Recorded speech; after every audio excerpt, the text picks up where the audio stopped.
సత్యమణి. దూరమైన ఒక రాజ్యంలో ఒక దయగల దేవత ఉండేది. ఆమె పేరు భావి. ఆమె దగ్గర ఒక మాయా క్రిస్టల్ ఉండేది. అది నిజాయితీ ఉన్నప్పుడు మాత్రమే ప్రకాశించేది.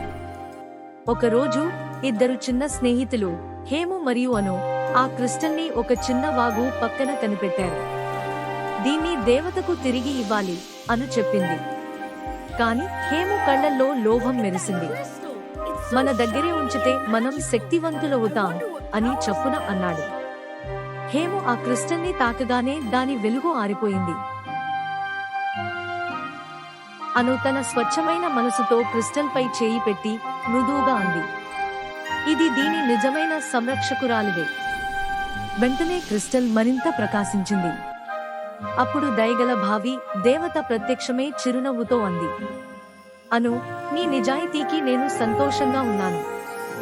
ఆమె అనుకి బహుమతి ఇచ్చి హేమును క్షమించింది. నిజమైన శక్తి నమ్మకం మరియు నిజాయితీలోనే ఉంటుంది అని నేర్పింది. మోసంలో కాదు. నీతి, నమ్మకం మరియు నిజాయితీ మనకు నిజమైన శక్తిని ఇస్తాయి.